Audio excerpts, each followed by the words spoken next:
affordability. That's the real issue. And the other issue is when we talk about these loans that they did back, as you mentioned, Ryan, the credit scores really of people that were giving homes, the consumer, again, is not educated. So they get in these financial situations that they're in over their heads from the very beginning, and then they're crippled and they lose their homes. And that's really the real issue. Again, the American person, the American citizen, loses out in the end because of poor corporate responsibility. Right, because we're going to be paying the bill. Yeah, and that's the problem with the privatization situation, because if you start out with a good idea, you're trying to give low rates and mortgages to individuals to give them a chance to own homes. Once you start getting shareholders involved, now your responsibility comes to your shareholders. And a lot of times they're going to do things like give higher rates or mortgages that they would normally not have to give if they didn't have to look better on the books to their shareholders. This is the problem with this country. Greed is the cause of every single recession, all the way back to the founding of founding fathers. If we just look at the past 10 years, 2000, what happened? People went out and they got so overzealous in buying all these stocks for $200 a share when they were only worth $2 a share, and they hadn't made any revenues in the history of the company. Stock market went down, everybody started crying, lost all their money. We have a recession, people jumped out windows. You're talking about the tech bust. In the tech bust, the internet bubble bust back in 2000. 2003, what happened with the tech bust bubble? When that bursted, everybody went into two variable options. They went into gold, they went into houses. So now gold went up and shot through the roof, and homes went up and started shooting through the roof. And then we have this whole thing where the government is now starting to push with a social cause to get people to purchase homes. They start making extra money, so people are already putting their capital into homes. Government's pushing homes. Shareholders saying we want more return. Everything was all about greed. When the rug got pulled out from underneath the housing purchase, you know what? I can't afford this interest-only loan where I'm now paying $2,000 a month, while originally paying $500 a month. I can't afford it anymore. Now, today, we have 12 million homeowners now who are in the red in terms of who, if they sold their home, it will be even on delinquent. This is crazy, and it's greed that's driving the destruction of this market. Now, we've got a big potential takeover of Fannie Mae and Freddie Mac, an optimistic Lloyd Blankfein, and a big IPO put on ice. You're in the right place, folks, because this is where the money is. Welcome to the show. It is Wednesday. I'm Matt Kopenheffer. This here is David Hanson. You're back. I am back. And you know what? You know what happened over the weekend while I was gone? You grew here. No. That's been happening for a while, and it's terrible. And that is not the story. The story is that you and I showed down, faced off, whatever you want to say, fantasy football. And what happened? I think you won. We're 1-1. 1-1 indeed. All right. I won't make you dwell on that. Let's just get to the headlines. The first headline we have for today is from the Financial Times. The headline is Investors Pitch to Take Over Much of Fannie and Freddie. This is private equity funds, hedge funds looking to basically buy Fannie Mae and Freddie Mac, or big parts of Fannie Mae and Freddie Mac, away from the government. We've got Fairholme in on this, Bruce Berkowitz, who's talked a lot about the preferred shares of Fannie Mae and Freddie Mac, Blackstone's GSO arm, Paulson and Company, Perry Capital, China pulling KKR and Carlyle. This is like the Titans of Wall Street getting together. Do you think this has any chance of happening? My first thought was, I believe the argument twice. I was like, Wall Street is buy Fannie and Freddie. Yesterday, Morgan talked about kind of all the obstacles that are in the way of actually doing anything with them. This is for 5 to 10 years. I don't think this is a realistic kind of avenue for attention. So, possible, but putting all private capital there and buying out the government, this just seems way out of right field. I don't know if this is really working long. Yeah, here's probably the question that more of our viewers and listeners are wondering about is what happened to the common? Because as I read over this article, sure, the details here are sketchy so far. But as far as I can tell, it sounds like this is a private equity buyout, and this is done by folks who own a lot of the preferred shares. And I'm thinking that the common may get left out in the cold here. Again, this is early hearing about this, and like you said, I'm probably on the same page as you in terms of this not actually having a chance of happening. But as I've said before, if you put a gun to my head and we had to buy either the preferred or the common shares of these, I would feel a lot safer being in the preferred. And this may back that up. Just that the preferred shareholders seem to be trying to wield some power. Right, you may not have as much upside as the common, but I think the chances of you being completely like that are a lot smaller. Still pretty big, but in my opinion, but a lot smaller than the common. So if this moves forward at all, it'll be very interesting to hear about what would happen to the common, because the preferred in this plan would get converted to common shares. So we'll have to wait and see. All right, next headline came from Bloomberg. Blank finds that Goldman Sachs boost ROE has become equity without major changes. So before the crisis, Goldman Sachs return on equity 20-30%. Huge. Now it's only around 10%. And BlackRock came out and said, hey, it was 10% lower, but when the risk-free rate is 0, it's not bad. Give us some credit here. So I think you have to be optimistic, as Lloyd is, that he's saying, now it's not the best time for our The commons are worth over 100. Really change the face of our firm, just to try to boost our in the short run. That we have a good business, that keep doing what we're doing, and over the long run, that should move up based on where we are in the market. I think that's a fair approach, and I tend to agree with him. I think it's a really good business. There are knocks that you can make against Goldman Sachs, including the fact that it's a very opaque business. So outside investors don't really have good insight into what's going on behind closed doors at Goldman Sachs. But I do think that there's certainly opportunity to The Treasury as per 6.7.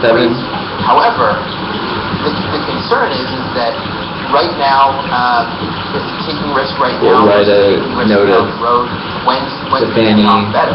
Freddie, over the last and the few FHFA years, avoiding. there's been more opportunity for safer risk taking, and as the market starts to heat back up, that's maybe the time to get a little bit more concerned about taking too much risk. But I'm going to say that Lloyd Blankfein probably knows a good time to be throttling risk. So hopefully that.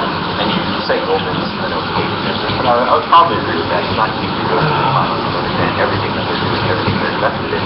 But I will say that Lloyd Blankfein is he's very good at communicating the business and the economics of it. He's not on the conference call all the time. But when he's out doing interviews, he is very clear about the business, what they do for their clients. So as a shareholder, I feel confident when he's here. But try to get him to tell you what's going on inside the trading business. That's their secret. That's their secret sauce. But I feel confident that he's thinking long term. You could say Goldman Sachs traders, they can be short-term thinkers sometimes it's possible. But Goldman Sachs, the business, does think long term. So That's a job you plan to do, I think. I do. Third headline here, we've got a fun one. This is from DealBook. Back injury puts football player on IPO delayed list. This is, of course, about the proposed Arian Foster IPO. This was through a company called Fantex was organizing this, but then Stifel was also going to be the underwriter.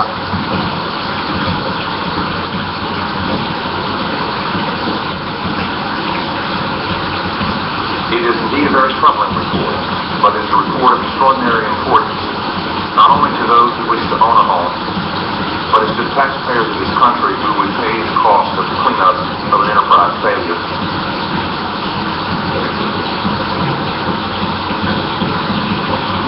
The analysis makes clear that more resources must be brought to bear to ensure the highest standards of conduct are not only required, but more importantly, they are actually met. Through nearly a dozen hearings where, frankly, we were trying to fix something that wasn't broke. Mr. Chairman, we do not have a crisis at Freddie Mac, and in particular at Fannie Mae, under the outstanding leadership of Mr. Frank Raines.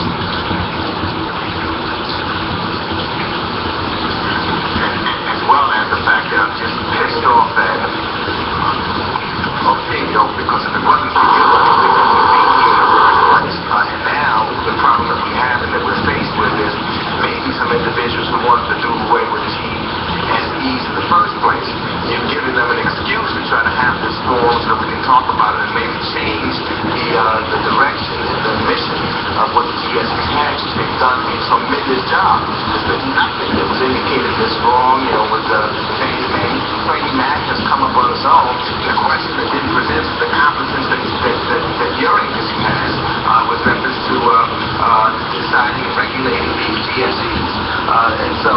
I wish I could sit here and say that I'm not upset, but I am very upset because, what you do is give, maybe giving a reason to, as Mr. Gonzalez said, to give someone a heart surgery when they really don't need it.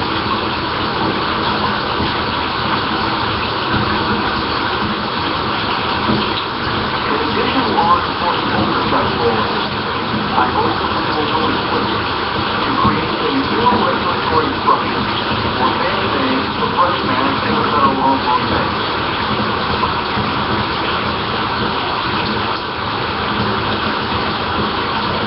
This hearing is about living the nation and right to right.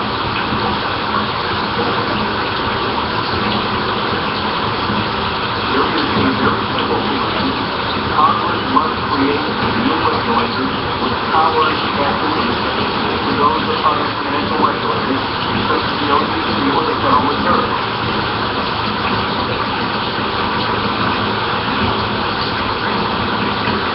And what would they do? Why should I have confidence? Why should anyone have confidence in you as a regulator at this point? Sir, Congressman, OFAO did not improperly apply accounting rules to Freddie Mac did. OFAO did not try to manage earnings properly. Freddie Mac did. This isn't about the agency engaged in improper conduct. It's about Freddie Mac.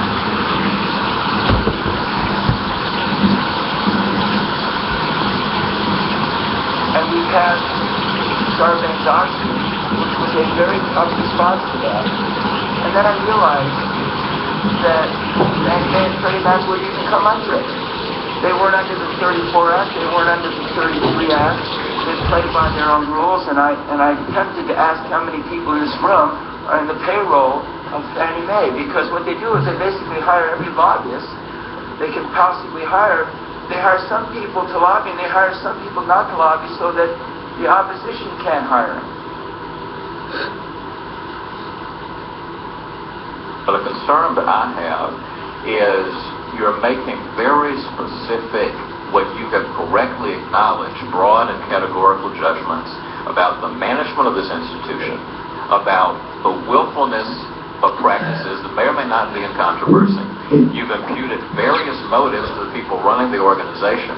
You went to the board and put a 48-hour ultimatum on them without having any specific regulatory authority to put that kind of ultimatum on them. That sounds like some kind of an invisible line has been crossed. Fannie Mae has manipulated, in my judgment, OFAO for years. And for OFAO to finally come out with a report, as strong as it is, tells me that's got to be the minimum, not the maximum. Et cetera. You seem to think, well, these are in areas which could raise safety and soundness problems. I don't see anything in your report that raises safety and soundness problems.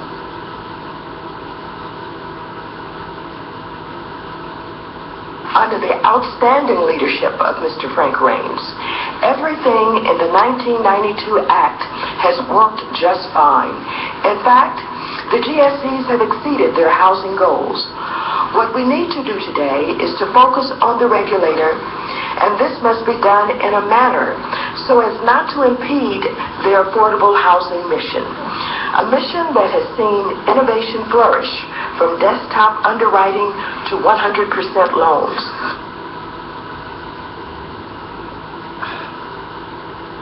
I find this to be inconsistent and a rush to judgment. I get the feeling that the markets are not worried about the safety and soundness of Fannie Mae, as OFAO says that it is, but of course, the markets are not political. But I have seen nothing in here that suggests that the safety and soundness are an issue, and I think it serves us badly to raise safety and soundness as a kind of a general shibboleth when it does not seem to me to be an issue. Mr. Raines, $1.1 million bonus on a $526,000 salary. Jamie Gorlick, $779,000 bonus on a salary of $567,000. Is that enough? We're not paying these guys enough. What you say on page 11 is nothing less than staggering. The 1998 Oh. earnings per share number Don turned out to be Manzullo is poor. Okay. $3.23 and 9 mils. Too bad. A result that Fannie Mae He's a met the Republican in EPS Illinois. maximum payout goal Should replace him. right down to the penny. Fannie Mae understood the rules and simply chose not to follow them. That if Fannie Mae had followed the practices, there wouldn't have been a bonus that year.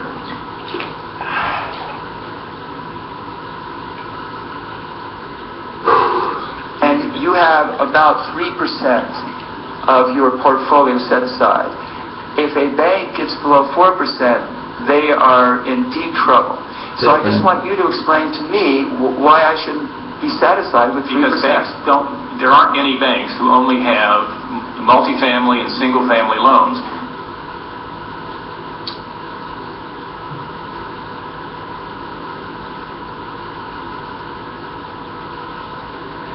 These assets are so riskless that their capital for holding them should be under 2%. Fine. CEO, Fannie Mae, that's funny. They're so riskless. He's right. It's true. It's negative risk.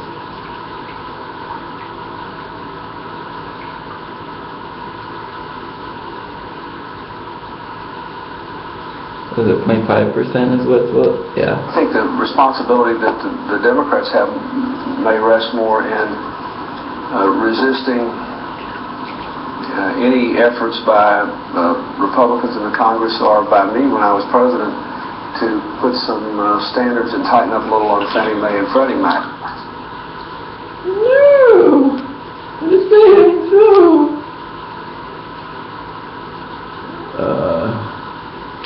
Man.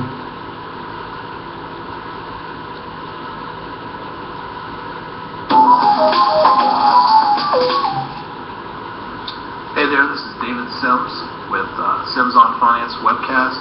Catch me on Twitter at Sims on Finance. And today is January 16th, Friday, January 16th, and coming to you today to tell you about a paper that I recently received by email. A paper written by Tim Howard. Tim Howard was a senior executive Internet. at Bank for 24 Not years. impressed. He started